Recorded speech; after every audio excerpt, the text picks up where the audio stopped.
with Pakistan's own laws and procedures. And I'm eager to hear from the Assistant Secretary regarding his assessment of that election, if the outcome was credible, and how the election fits into Pakistan's historical context.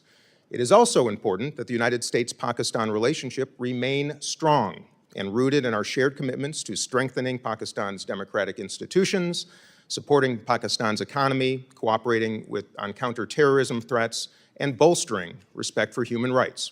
In addition to promoting democratic values, supporting Pakistan's economy is a key strategic goal of our bilateral relationship.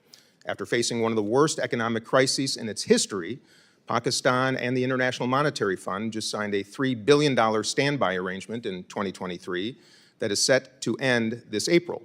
Prior to this agreement, Pakistan's economy was marked by soaring inflation, a sharply depreciating currency, dwindling foreign exchange reserves, and mounting overseas debt. To achieve fiscal stability and secure a longer-term IMF bailout, Pakistan will have to make structural economic reforms that will include controlling inflation and expanding the collection of the country's tax base. I do hope to hear from Assistant Secretary Liu's perspective on the new coalition government's willingness to work with the IMF and tackle Pakistan's very tough economic challenges in a serious and meaningful way. Terrorism and security challenges are also top of mind when it comes to the U.S.-Pakistan bilateral relationship. 12 militant organizations operating in Pakistan are designated FTOs, foreign terrorist organizations, under U.S. law.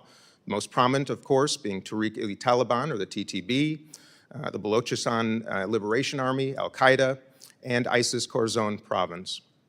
The United States has an interest in working with Pakistan to ensure that these organizations are unable to destabilize the region or attack the United States homeland, particularly since the U.S. withdrawal from Afghanistan in August of 2021.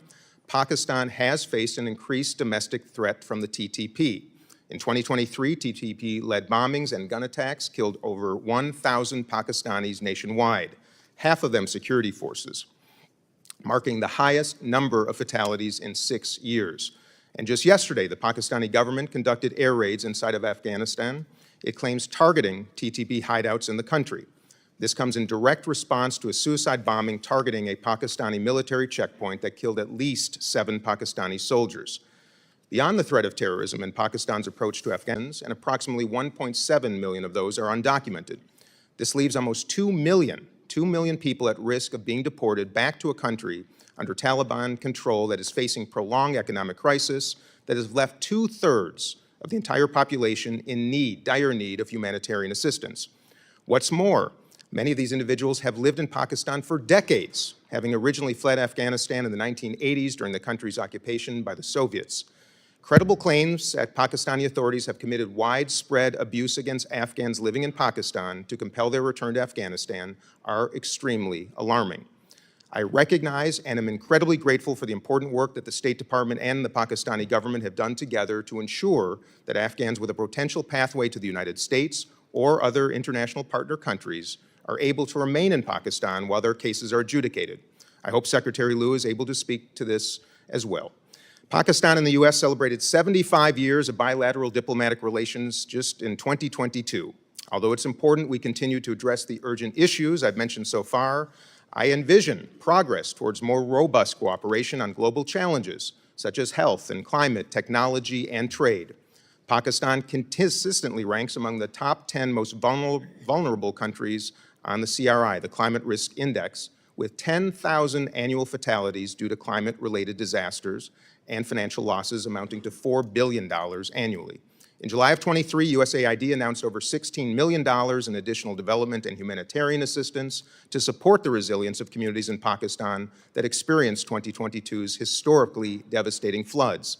These areas of cooperation highlight the work that we can do together to strengthen our communities and combat climate change as two peoples.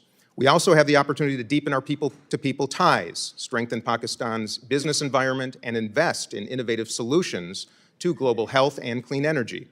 The opportunities for cooperation are endless, as we understand from elections both in the United States and Pakistan also. A government empowered by a strong democratic mandate is critical to addressing long-standing challenges and pursuing new opportunities. I look forward to hearing from Assistant Secretary Liu about all the ways in which the U.S.-Pakistan relationship can advance our shared interests and continue to promote and strengthen respect for democratic values and human rights. With that, Mr. Chair, I yield back. Thank you very much, Ranking Member Dean Phillips. And it's really unprecedented, but to show how important the relationship is between the United States and Pakistan, we have an unprecedented number of members of Congress who are not on the subcommittee who are requesting to have the opportunity to participate. And so I ask unanimous consent that the gentleman from Texas, Mr. Kassar, and the gentleman from California, Mr. Khanna, be allowed to sit at the dais and to participate following all other members at today's hearing without objection, so ordered. Additionally, I ask unanimous consent that the gentleman from Texas, Mr. Pfluger, be allowed to sit at the dais and to participate in today's hearing without objection, so ordered. And most unprecedented, to show how important this hearing is, and the relationship and appreciation and affection we have for the people of Pakistan, I now will be recognizing the chairman of the full committee, Congressman Mike McCall of Texas, for an opening statement.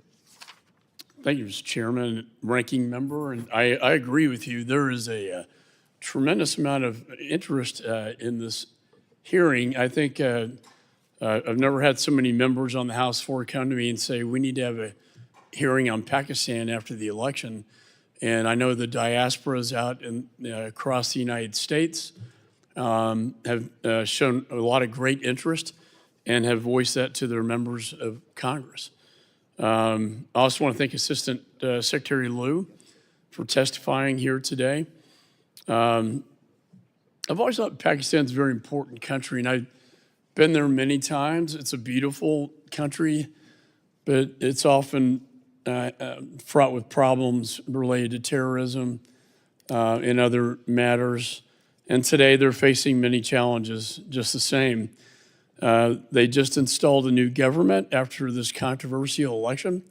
Currently, Pakistan is experiencing a massive economic crisis, including record inflation and an overwhelming foreign debt.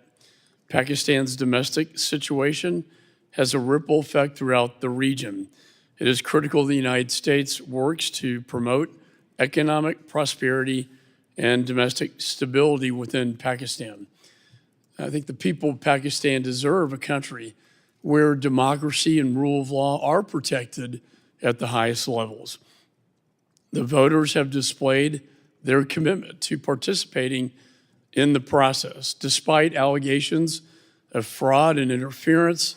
In the recent election, the people of Pakistan showed up to vote in unprecedented numbers, which is very positive.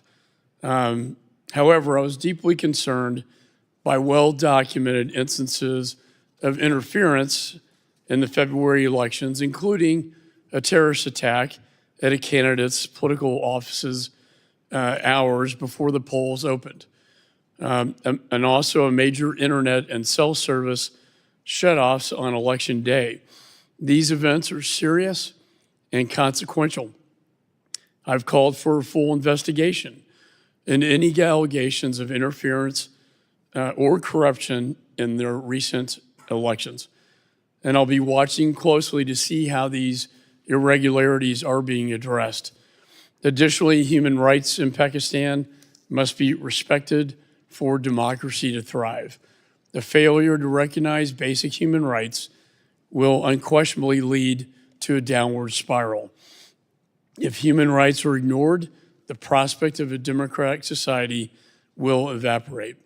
Meanwhile, Pakistan's security is at risk as the TTP and other terror groups have become increasingly emboldened. This is a direct result of the Biden administration's disastrous withdrawal from Afghanistan in 2021. And we had a hearing just yesterday with the chairman of the Joint Chiefs, General Milley, and CENTCOM Commander, General McKenzie.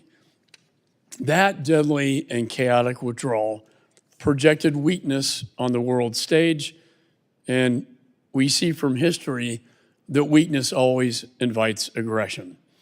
Our adversaries are now testing our resolve, and when they see weakness, they do exploit it. Pakistan has played an essential role in mitigating the effects of the administration's withdrawal on regional security. It remains vitally important that the United States and Pakistan continue to work together to counter terrorism.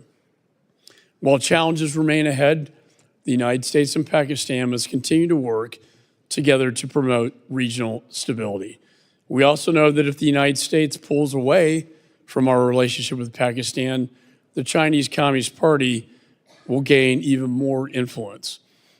And while we seek to help nations thrive, CCP is only interested in a one-way relationship of debt trap diplomacy. And Pakistan, in their ground zero for their Belt and Road Initiative, Pakistan is the CCP's ground zero for China's Belt and Road.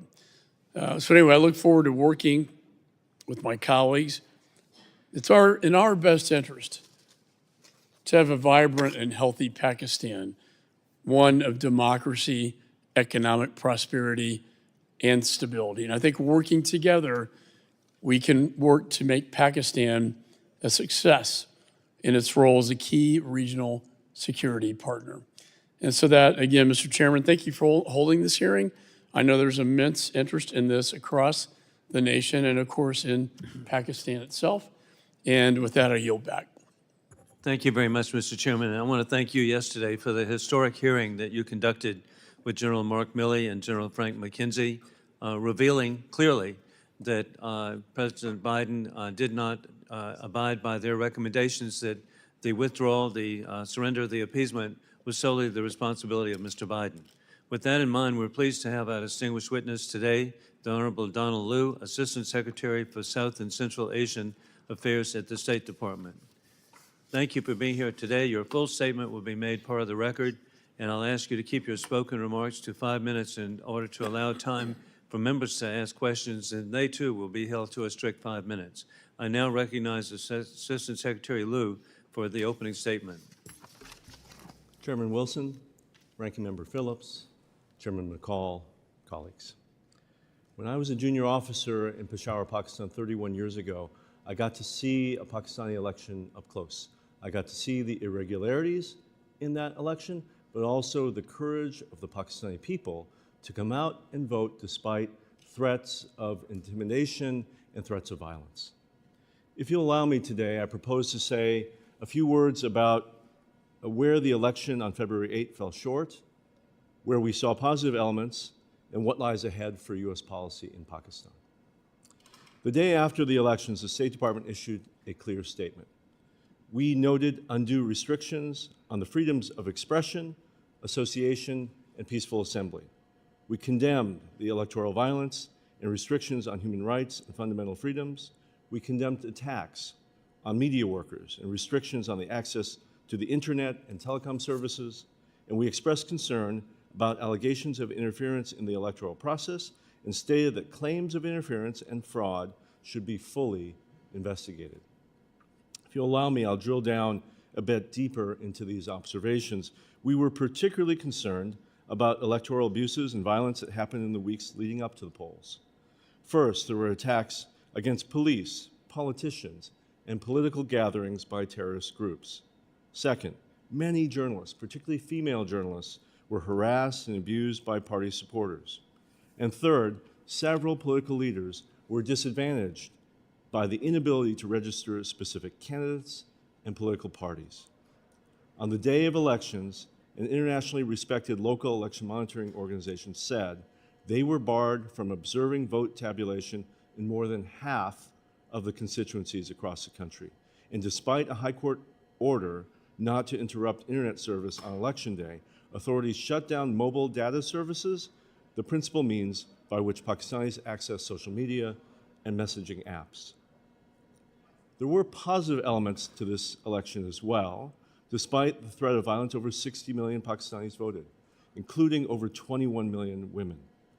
Voters elected 50% more women to parliament than they had in 2018. In addition to a record number of female candidates, there were also a record number of members of religious and minority groups and young people running for seats in their parliament. Pakistani voters had a choice. A range of political parties won seats in the national and provincial assemblies. 3 different political parties now lead Pakistan's 4 provinces. More than 5,000 independent election observers were in the field. Their organization's conclusion was that the conduct of the election was largely competitive and orderly, while noting some irregularities in the compilation of results. Pakistan is an important partner of the U.S. We share a commitment to strengthening Pakistan's democratic institutions, supporting the U.S.-Pakistan Green Alliance framework, cooperating to counter terrorist threats from groups like al-Qaeda and ISIS, and bolstering respect for human rights, including the right of religious freedom. Most importantly, the United States plays a critical role in promoting economic stability in Pakistan. We are the top destination for Pakistan's exports. We have been one of the most important investors in critical infrastructure over 76 years of our partnership. For example, the U.S. government is refurbishing now the Mangala and Tarbela dams, which provide electricity to tens of millions of Pakistanis. Our support for Pakistan over these decades has been in the form of development grants, private sector investment, and humanitarian assistance during the periods of its greatest need, including the recent catastrophic flooding. Unfortunately, Pakistan is facing a mounting debt challenge after the past decade of elevated borrowing, including from the PRC. This year, nearly 70% of the federal government's revenue is expected to go to payments to service this massive debt. Pakistan needs economic reforms, and it needs private sector-led investment that will deliver economic growth for the Pakistani people and not dig their government deeper into debt. Finally, Pakistani people deserve a country that is peaceful, that is democratic, and that is prosperous. We are working every day to support that vision. I thank the subcommittee for its leadership on developing our relations with Pakistan, and I pledge to work with its members as we execute our policy. Thank you, Mr. Secretary. You were precisely on time. And Alexis is going to make sure that we're all 5 minutes. And I want to commend Chairman McCall again. We now have clocks that are large enough for people of age to read. So this is a really startling discovery here. We've really come, hey, we've come a long way to have clocks you can read. But no, this is so serious. And the 70% debt payment is just so horrific, but not only is it catastrophic to the people of Pakistan, but it's a message to other countries that think that they're working with people that they can trust. They're not. They're there for a purpose, and the time needs to begin on mine now, please. And so as we begin, after the disastrous U.S. withdrawal from Afghanistan and with the 13 murdered Marines at Abbey Gate in 2021, where does the administration see the future of the U.S.-Pakistan relationship? What are the administration's top priorities for Pakistan? Mr. Chairman, thank you very much. And again, thank you for holding this hearing. It's obviously of great interest for Americans generally. Clearly, in the audience today, we have lots of people who care deeply about Pakistan. We are at an inflection point in our relationship with Pakistan. As you suggest, Afghanistan has been in conflict for 40 years, and Pakistan has been a country that has been caught up in that conflict. The end of the war in Afghanistan provides us all an opportunity to have a relationship with Pakistan on its own terms, and we are committed to doing that. One of the major goals that we have with Pakistan now is to support the Pakistani people as they face this terrible threat of terrorism. Many of the members have discussed this, but this is a country where the people have suffered under the threat of terrorism in a way that I think no one on the planet has had to suffer. The attacks, particularly in the provinces of Khyber Pakhtunkhwa and Baluchistan, over the past 3 years have grown exponentially. We continue to see attacks being launched from Afghan territory. And you saw a major attack on Saturday in which 7 policemen were killed by the TTP, the Pakistani Taliban. And we call on the Afghan Taliban to ensure that its territory is not used as a launching pad for terrorist groups. Second, we're very focused on economic stability for Pakistan. For Pakistan to deal with its social, terrorism, and political issues, it needs a functioning economy. And we want private sector-led growth there. Growth that benefits the Pakistani people, not growth which fuels profits by lender countries like the PRC. And lastly, we have a long partnership, people to people, with Pakistan. We want to see that grow. We want to see business-to-business relations improve. We want to see the ease of Pakistani Americans to travel to Pakistan and Pakistanis to travel to the United States. Those ties are critical. I have 2 children in university right now. We have many, many Pakistani friends as they've grown up, but also in university. We want to see those numbers expand. Thank you. And indeed, I'm glad the Pakistani American diaspora is so important, and they've been so successful as entrepreneurs here in our country, and we want them to send a message back of how free market capitalism has such a positive consequence for the people of Pakistan.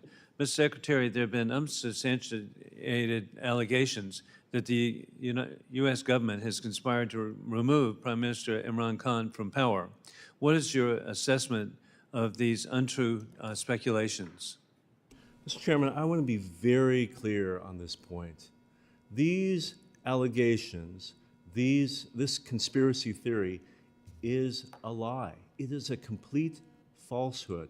I have reviewed the press reporting related to this, what's called the cipher in Pakistan, the alleged leak diplomatic cable from the embassy here. It is not accurate. It at no point does it accuse the United States government or me personally of taking steps against Imran Khan. And thirdly, the other person in the meeting, the then ambassador of Pakistan to the United States, has testified to his own government that there was no conspiracy. We respect the sovereignty of Pakistan. We respect the principle that Pakistani people should be the only ones choosing their own leaders through a democratic process. Mr. Chairman, we are grateful that you are holding this hearing today for us to talk about that process. Thank you. And hey, your response is so good because it's so clear that you're correct, and we appreciate so much your clarity on the issue. And good people, indeed, you make a difference, so God bless you. Thank you. And with that, I now recognize the ranking member, Dean Phillips.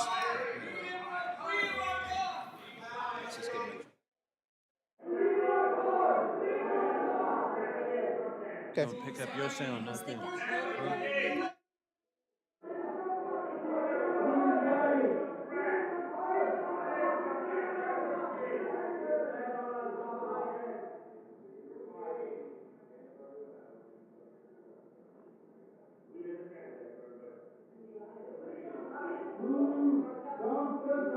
The chair notes a disturbance of the committee proceedings. The room will be in order. And we now proceed with Congressman Dean Phillips. Thank you, Mr. Chairman.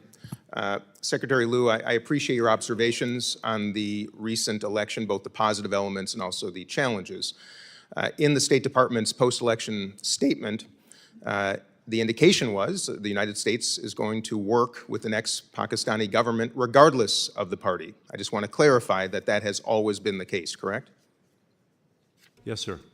And the department has also expressed concerns about human rights and democracy in Pakistan where appropriate, but has never taken a position on who should lead an elected government in Pakistan. Is that correct?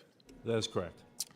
And the department's statement also noted that claims of interference or fraud should be fully investigated. And since that aspect of the statement has gotten a lot of play in the Pakistani press and on social media, could you elaborate on what was intended by that statement?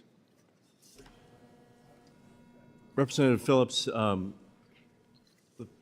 Pakistani people, through their constitution, have created a system by which the Election Commission of Pakistan hears the complaints of Pakistani people, of candidates and political parties to render judgments about election irregularities. We, as a partner of Pakistan, have called for that to be done transparently and fully, and for those found responsible for irregularities to be held accountable. We can see a process whereby that's happening.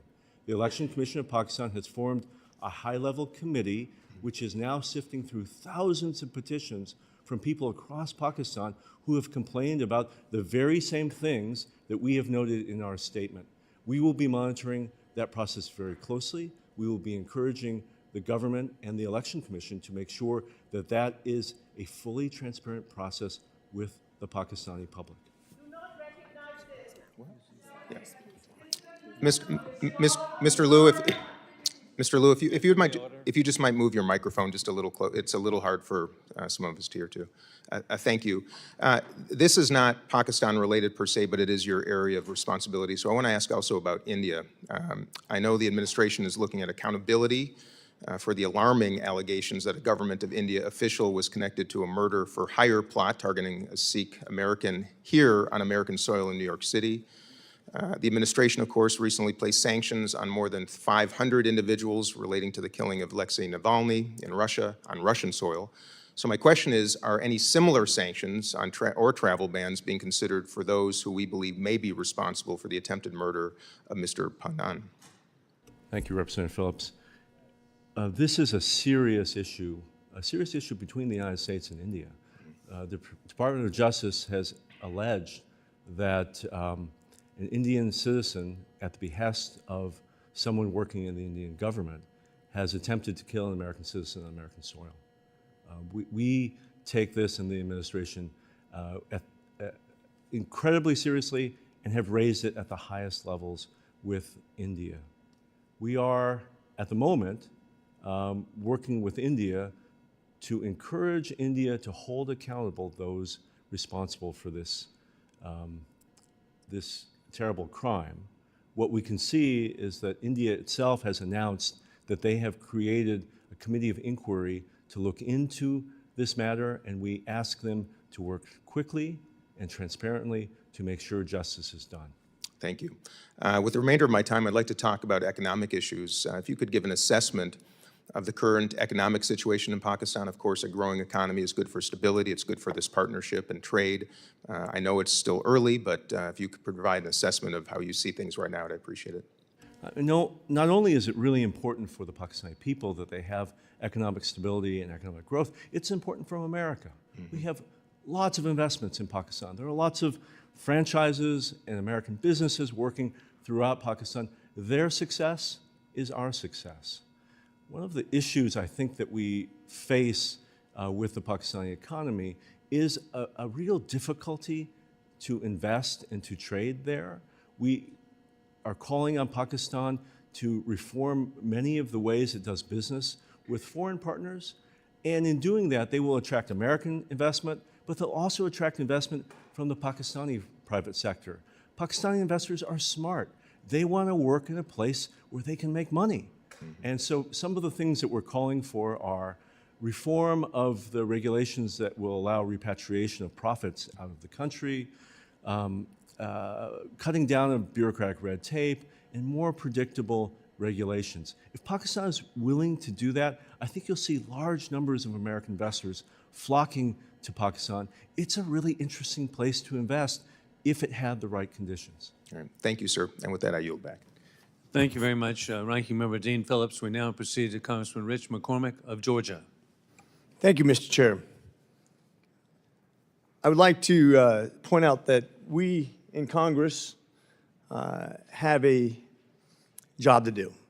This is an incredibly important topic, and I think out of respect for those people who are interested in this topic, the people who want to be disruptive should be gavelled out and removed from this hearing.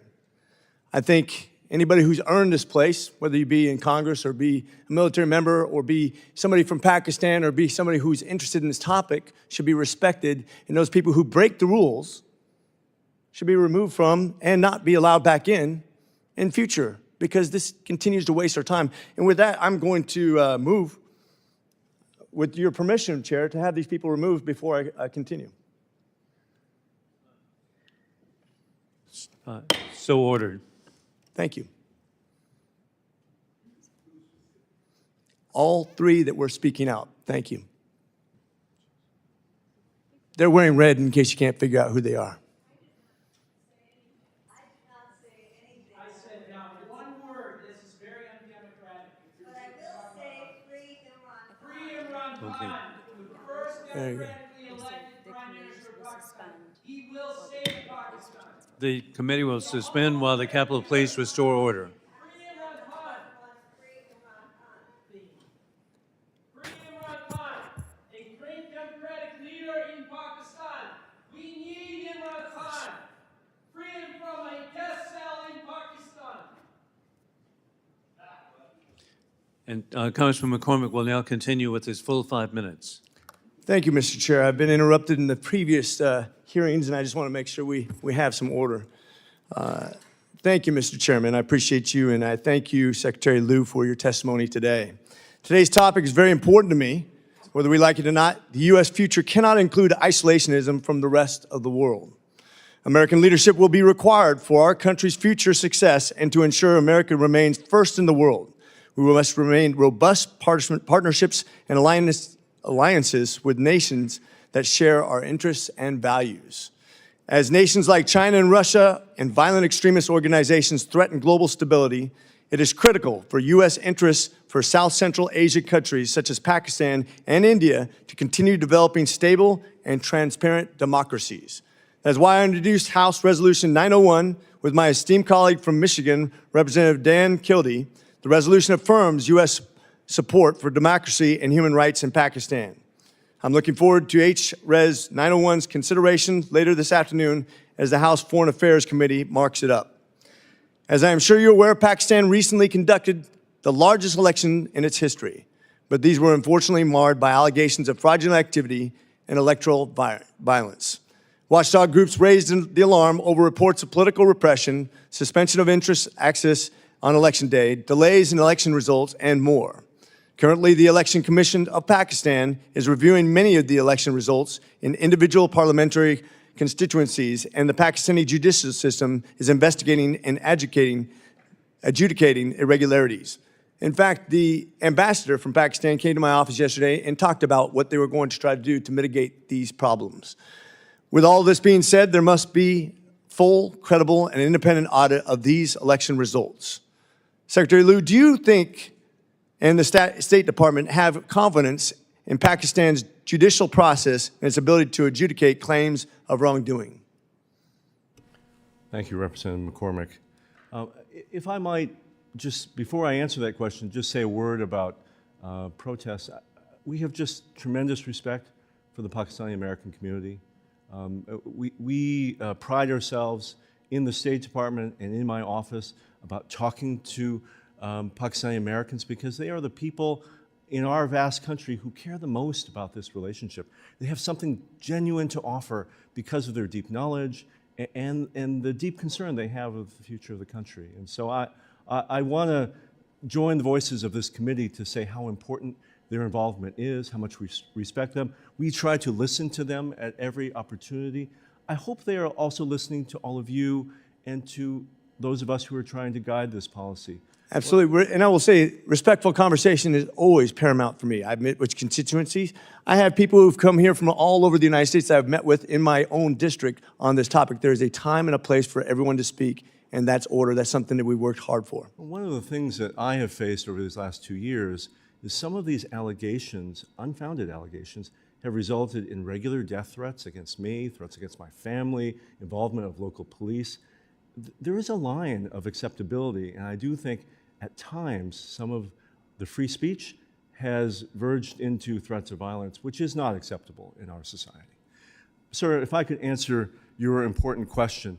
The Election Commission of Pakistan in past elections has rerun elections where there have been a finding of electoral abuse. We have seen that over and over. In fact, in this election, they have already ordered the rerun of elections where there has been violence. As we know, there have been candidates who've been killed in this election. There have been some terrible violence that preceded the election. We call on the Election Commission to fulfill its constitutional role in Pakistan, to be the watchdog over these elections, and to act in a nonpartisan way We all will be watching this process very, very closely. As to whether they will do it, it's up to the Pakistani people to make sure their institutions are functional and that are upholding their constitution. Thank you. And do you think that the Pakistani government has the ability to continue to improve and be accountable and be a good partner going forward as the United States needs them to be in that region? Pakistan is such an important partner of ours. They are a major non-NATO ally. We have deep national security interests with Pakistan, not least of which is the fight against terrorism, not only terrorism that affects Pakistanis, but terrorism that affects Americans. And Pakistan has been a partner in our resettling of Afghan refugees to whom we owe a debt. And we are grateful to the people and the government of Pakistan for that cooperation. Thank you, sir. I yield. Thank you very much, Dr. Congressman Rich McCormick of Georgia. We now proceed to Congresswoman Kathy Manning of North Carolina. Thank you, Mr. Chairman. Welcome back to my good friend Dean Phillips, and thank you, Assistant Secretary Liu, for your service to our country. I want to focus on the plight of women in Pakistan for a few minutes.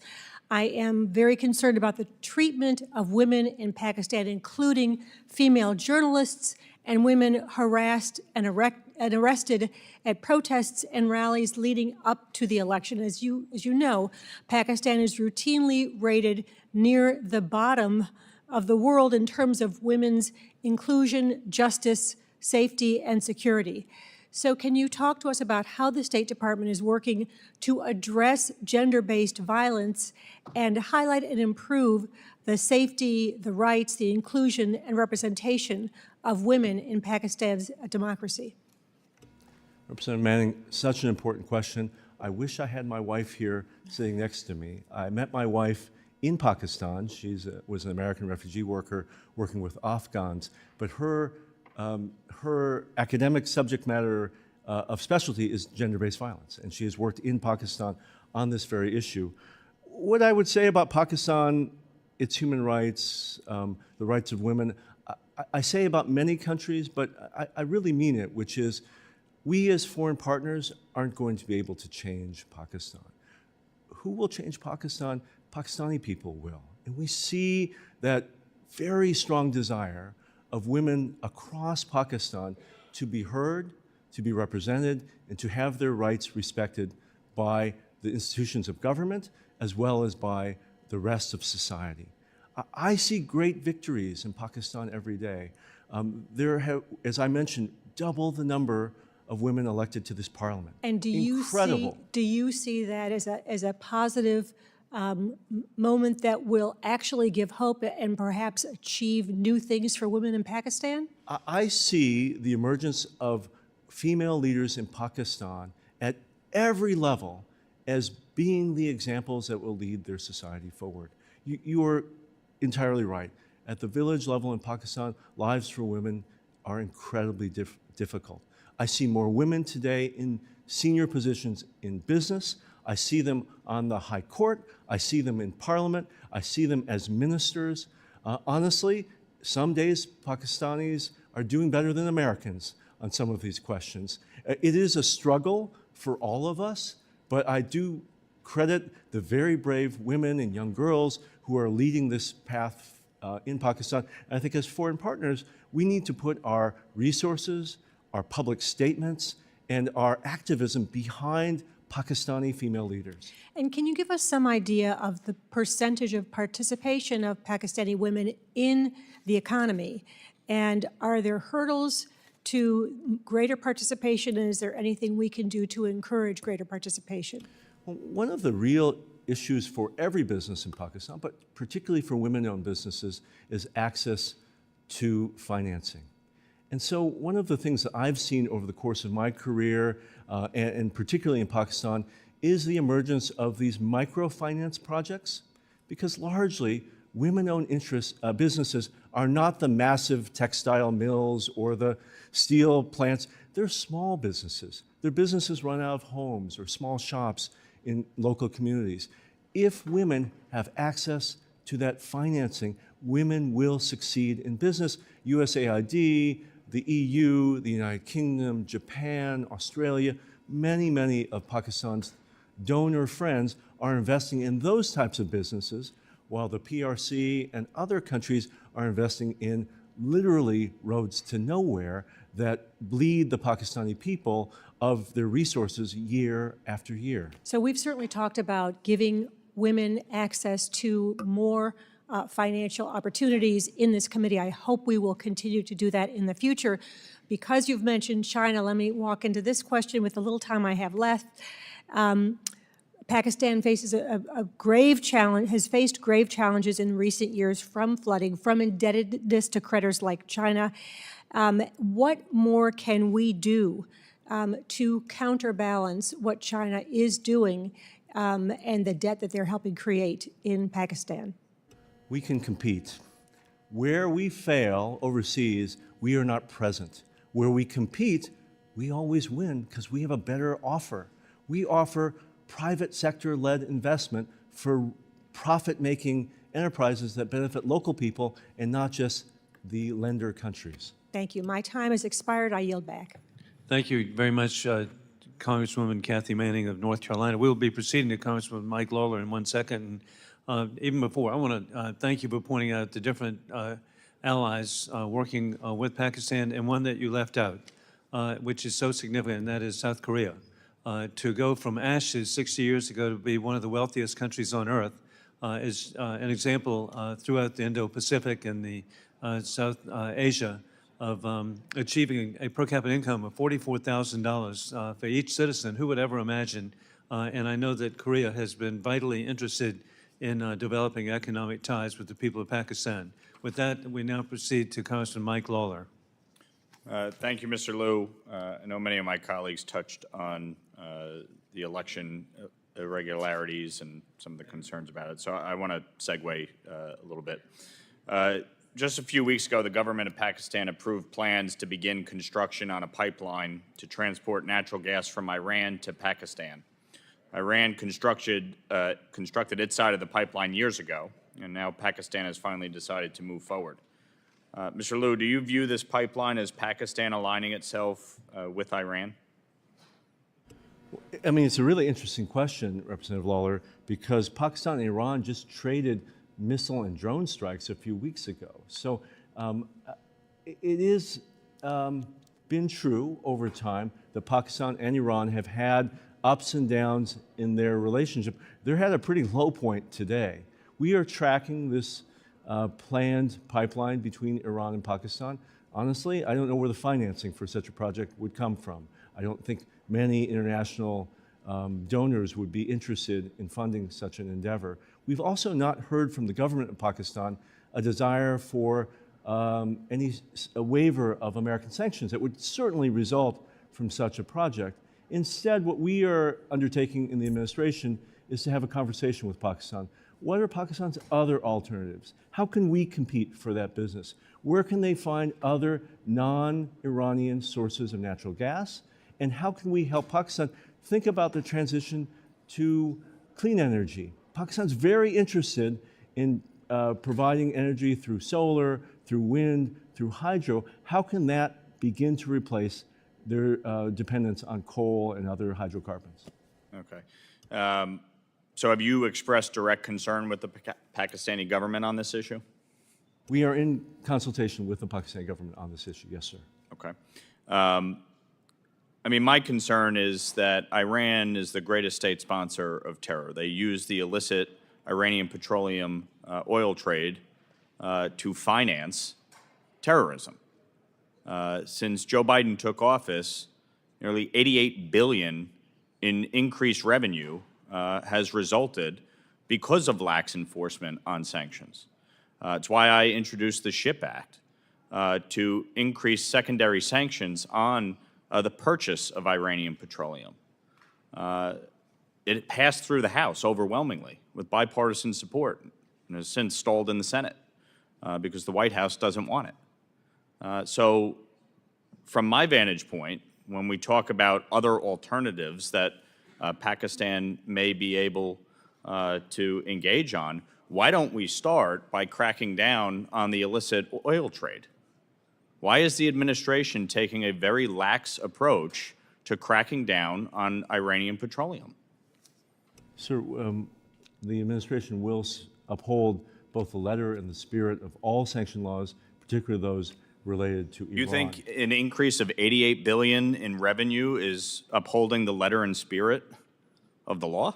Sir, I am not an expert in Iranian energy exports, but what I know as a person who has a car that's fueled by gasoline is all of us have paid for higher gasoline after Putin's full-scale invasion of Ukraine. And Well, that's also a Sir, result in this country of us limiting production of oil and natural gas in this country.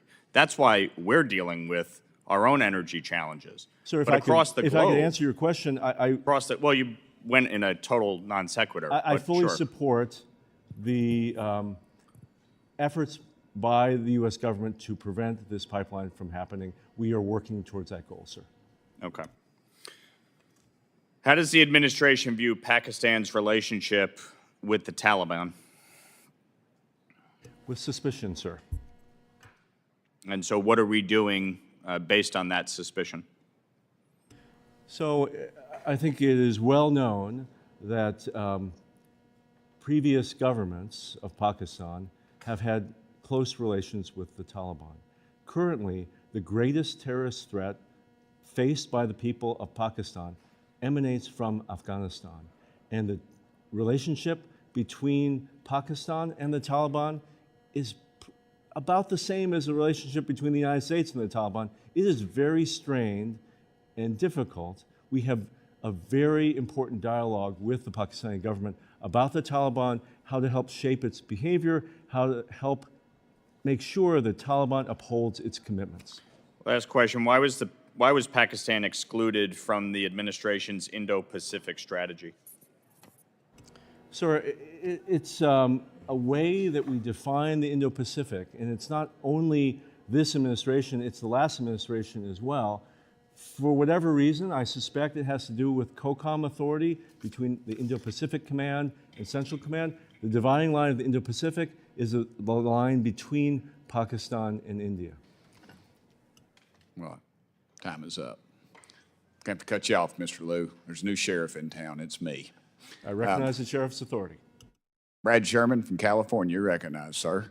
We have substantial leverage in Pakistan in two ways. First, the IMF, where we have a loud voice and we should use it more often.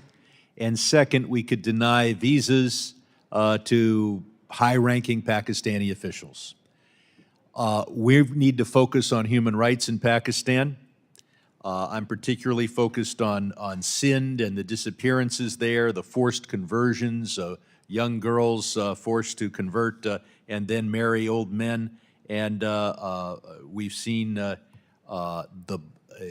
throughout Pakistan a blasphemy law that allows a person to complain, and all of a sudden someone who's not Muslim usually is subject to detention and even execution. But the greatest problem is Dr. Afridi. That is something we discussed in this room last decade again and again. He's in jail for 14 years. We released Victor About to get an American back. And the message to everyone in the world, and this is a national security risk, is don't cooperate with the CIA. Because if you're an American national, we'll move heaven and earth to get you out. But if you're the one foreign national who did the most for America of anyone this century, you will rot in jail. The Pakistanis have said that they will do a Siddiqui for Afridi trade.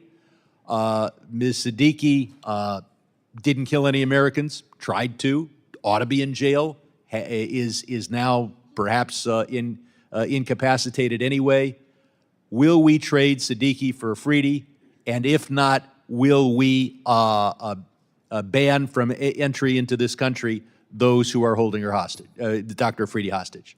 Or do we just turn our back on any foreign national? The man who is responsible for getting bin Laden is in a Pakistani jail.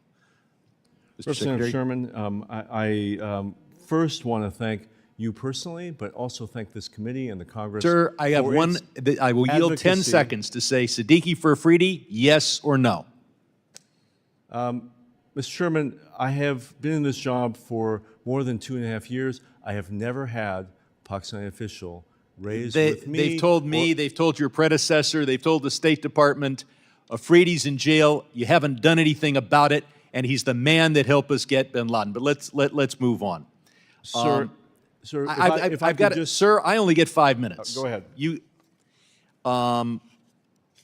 We have the exit control list where hundreds of American citizens are prohibited from leaving Pakistan.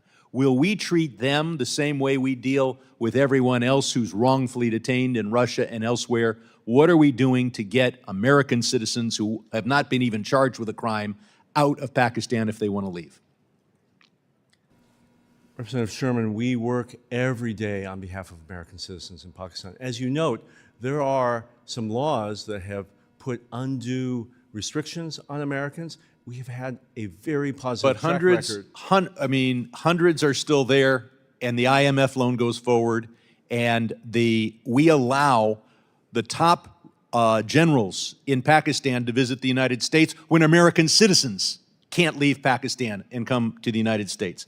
We then have the vote tabulation system, and they have banned the bat, the symbol of the PTI. Then they banned the batsman. And this is, there have been flaws in other Pakistani elections, but this is perhaps the greatest flaw.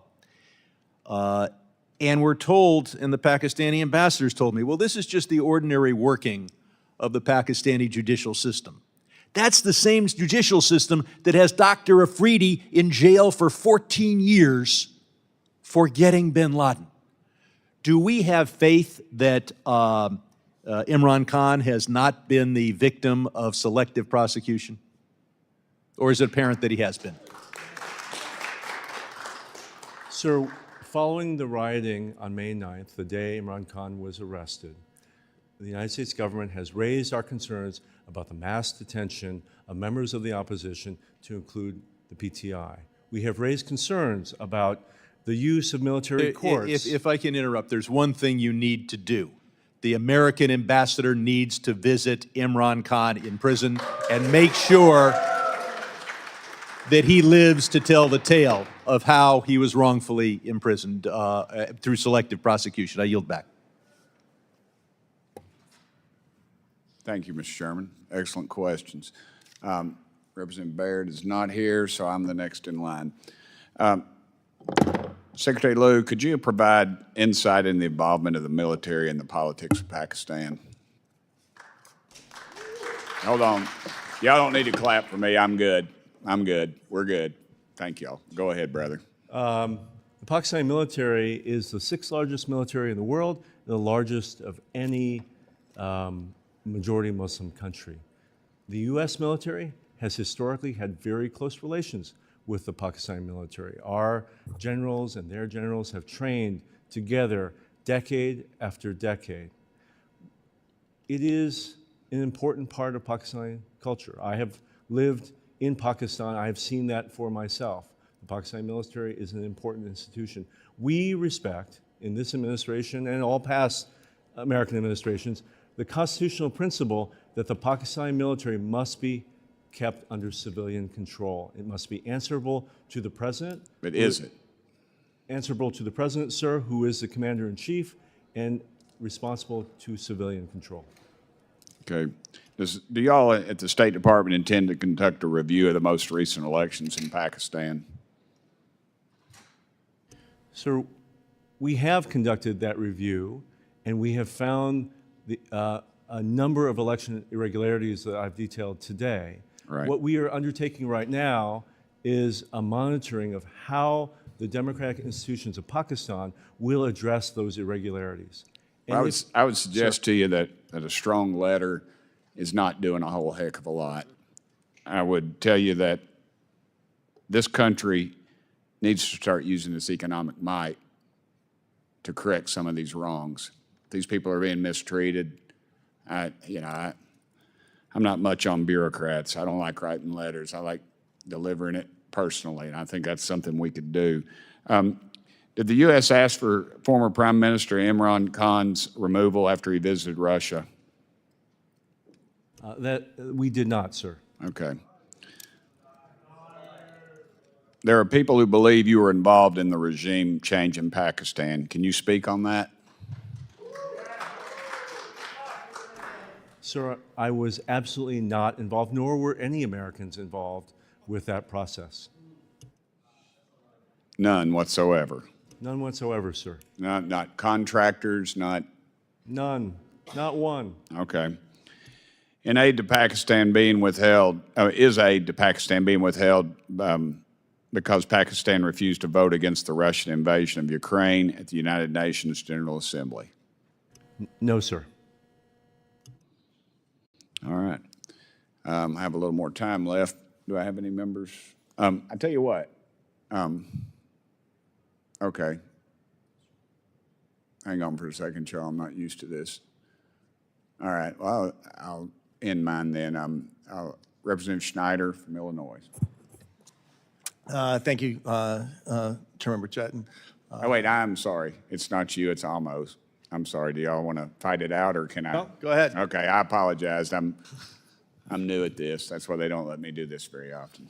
Well, you're doing a great job, Mr. Chairman. That's just because I recognized you. So go ahead. Thank you, Mr. Chairman, and thank you to Ranking Member Phillips, and greetings, Assistant Secretary Liu. I know we've touched on some of the election issues before, but like many other members of this committee, I'm concerned by the trends, but also concerned by the elections specifically. As we know, in early February, the elections were held after a nearly 3-month delay that raised serious concerns about the democratic process in Pakistan. I also know that the State Department joined other international election observers in expressing concern that the election included undue restrictions on freedoms of expression, association, and assembly. So, you know, I want to reiterate my personal concern. The incoming that I've received has really been illuminating and suggested that there's more that we can do. I could share the chair's urging in his recent remarks that our country uses its levers to ensure that democracy is upheld. That's also why I'm proud to co-sponsor House Resolution 901.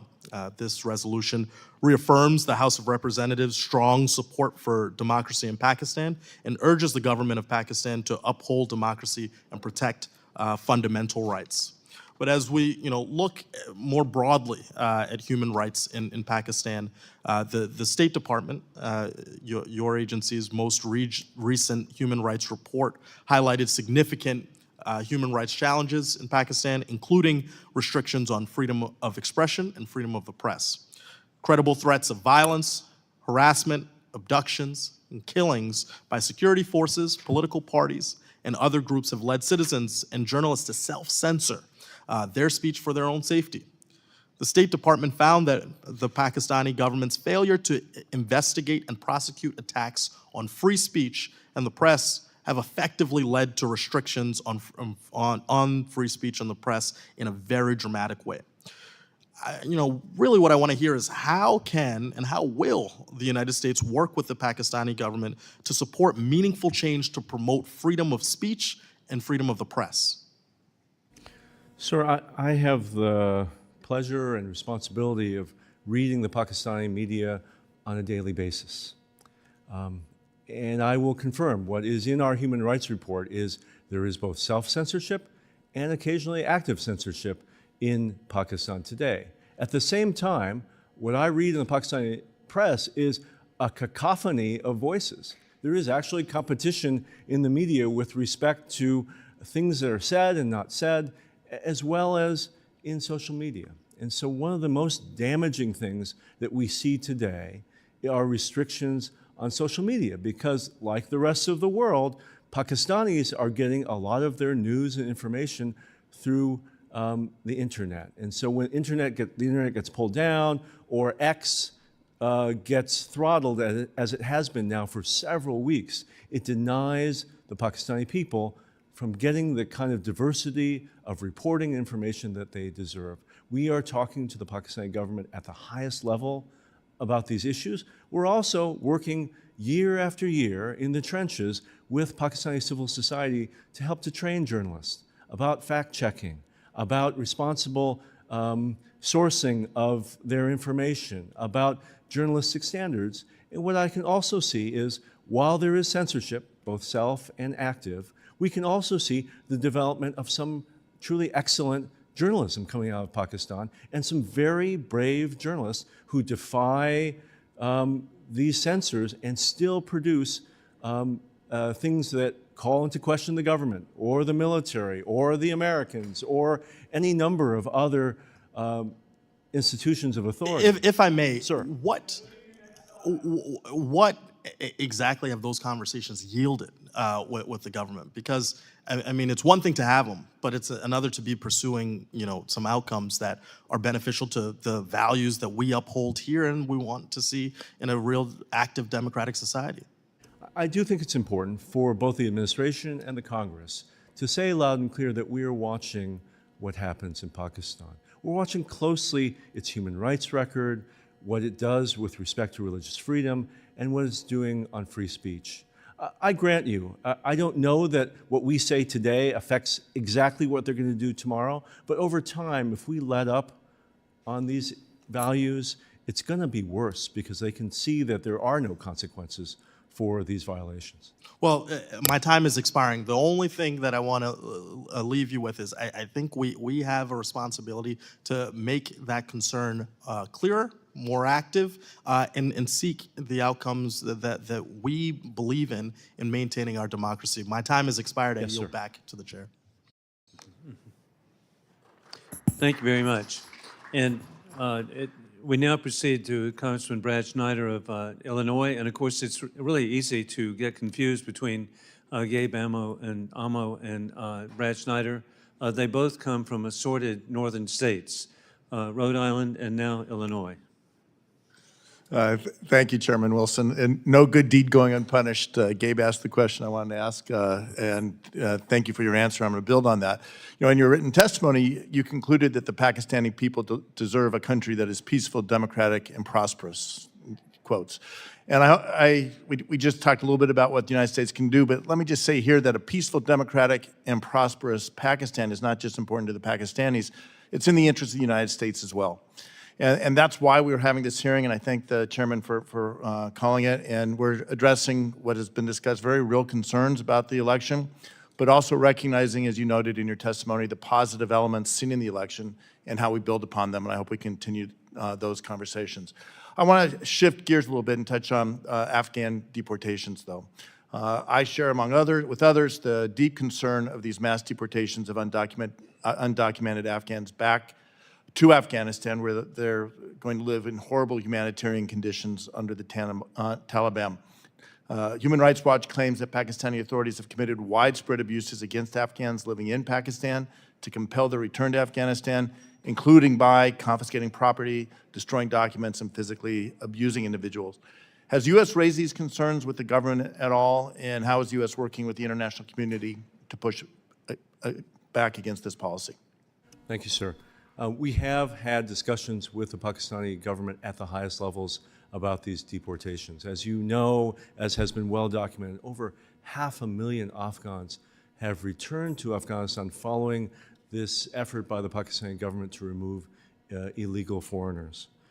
From the first day of that process, we have been in touch with the Pakistani government, both about the humanitarian consequences of this mass deportation, but also to try to protect those Afghans who have a pathway to coming to the United States. There are thousands of Afghans who worked with us, who worked with our embassy or our military, who have fled to Pakistan and sought sanctuary there. We have been very keen that those Afghans are allowed to stay so we can process them. And they're still in processing.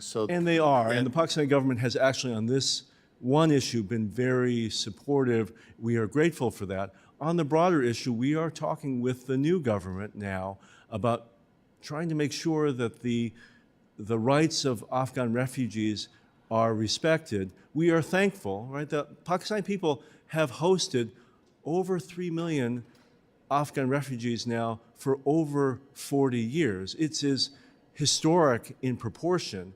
That sacrifice does not go unnoticed. At the same time, we very much hope they work with the UNHCR as they enter this next phase where they're trying to figure out whether more people are returning, whether some of those who have returned are able to come back to Pakistan, and that the needs of those refugees are being met.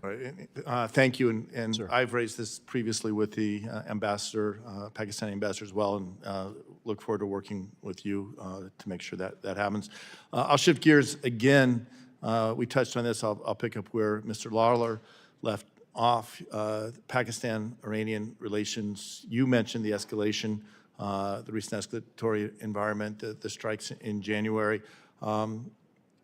Where do you see that moving? Do you think the strikes were one-off occurrences or something that could continue to escalate in the future?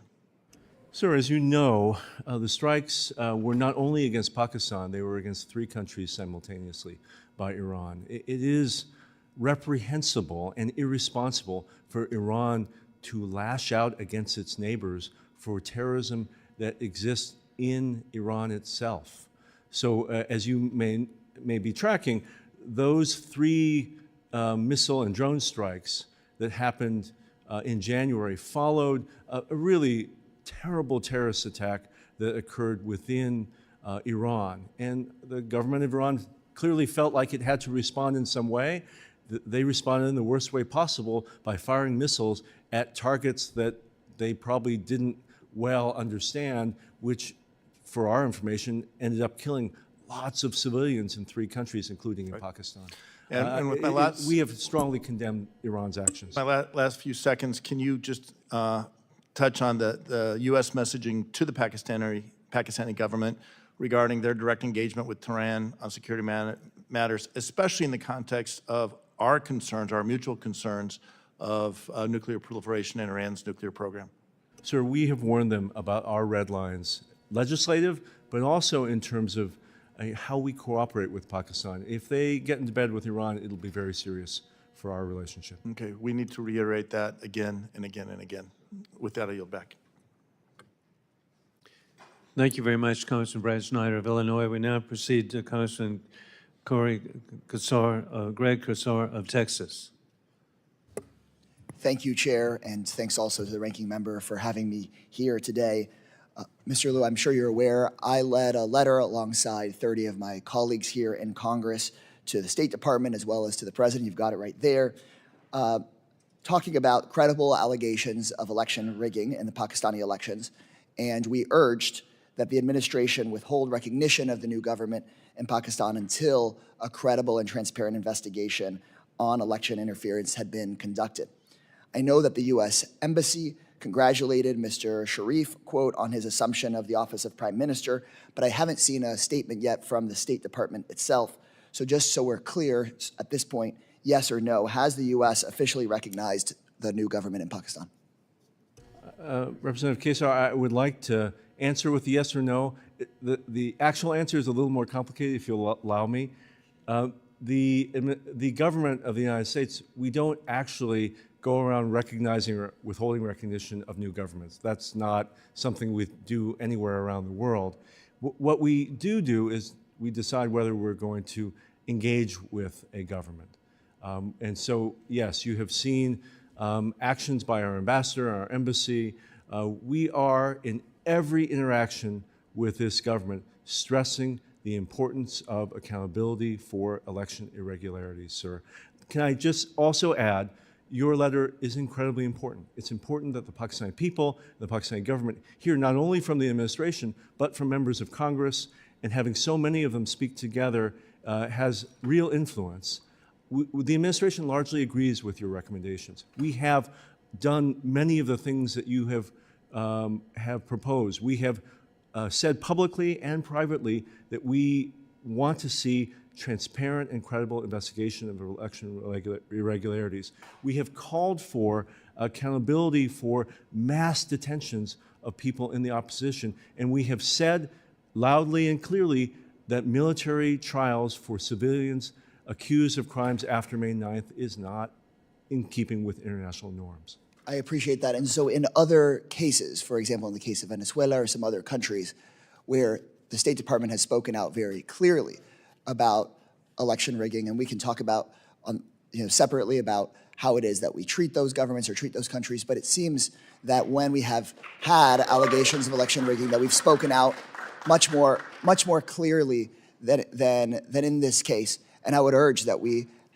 continue to speak with the level of moral clarity that we have in other situations. But I appreciate your recognition and speaking out here today about how it's not okay for us to be having journalists jailed, for Twitter to get shut down, for there to be this continued, very clear to me, interference in democracy.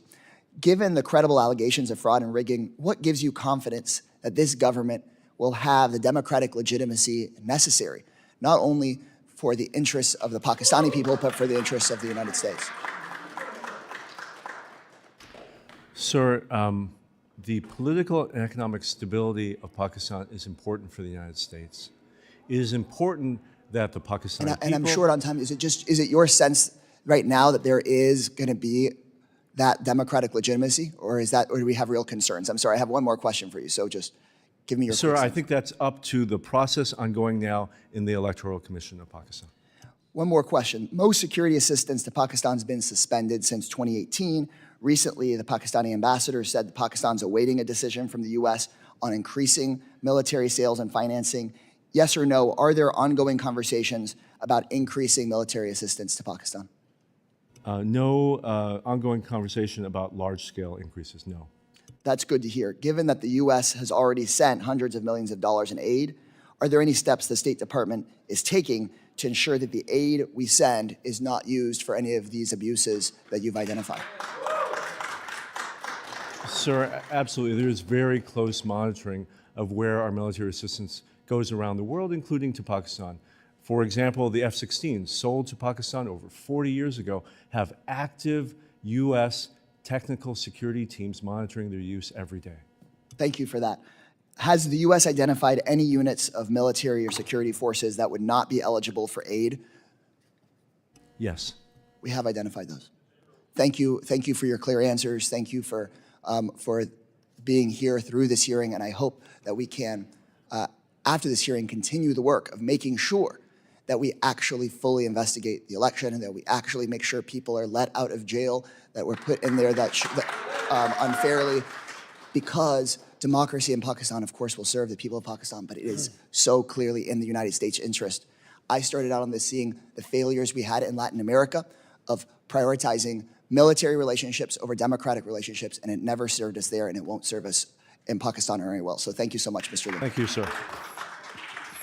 I yield back, Chair. Thank you very much, Congressman Greg Casar of Texas, and now proof that we've got really good people from Texas on both sides. Congressman August Pfluger of Texas.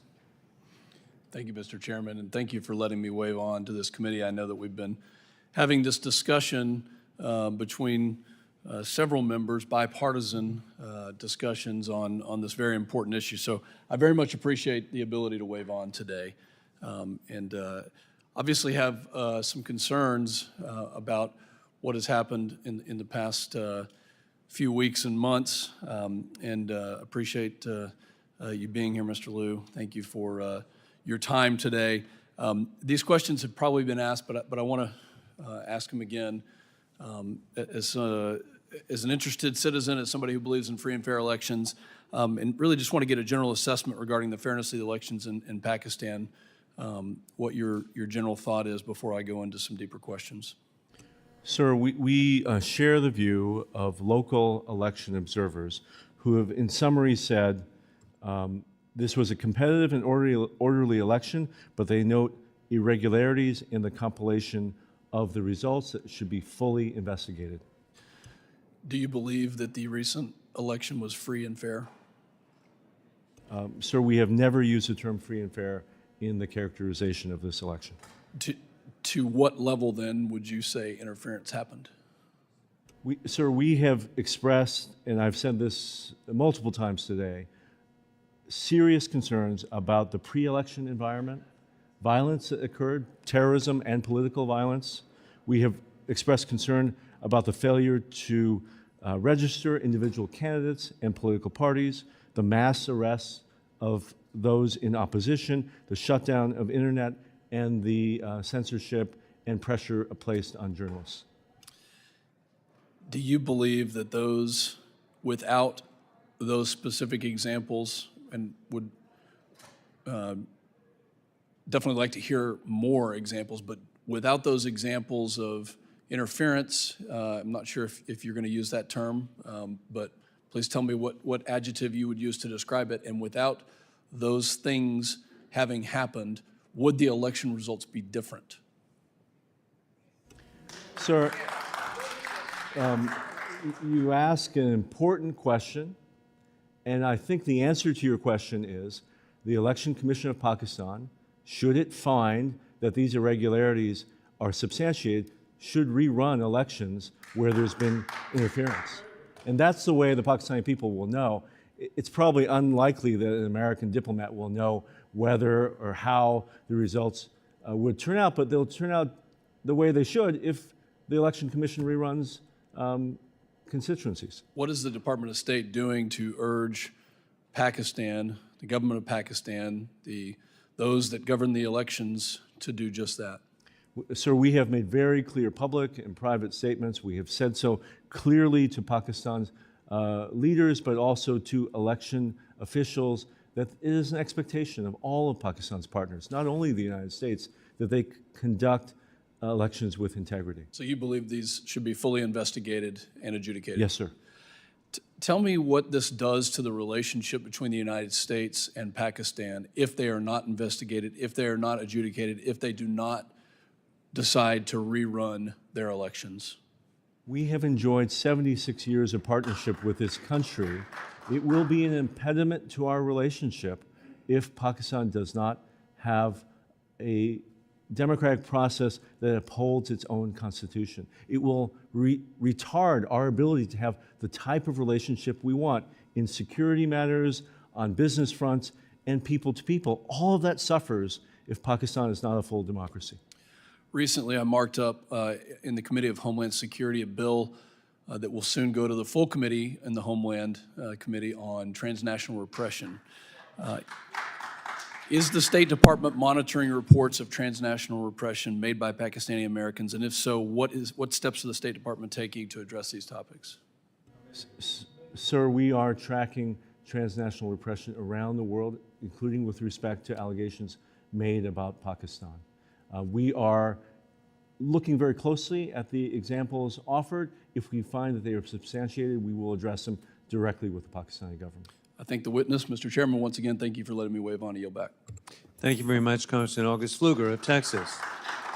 And I want to thank the witness for the valuable testimony and the members for their questions. The members of the subcommittee may have some additional questions for the witness, and we will ask you to respond to these in writing. Pursuant to committee rules, all members have 5 days to submit statements, questions, and extraneous materials for the record, subject to the length limitations. Without objection, the subcommittee stands adjourned.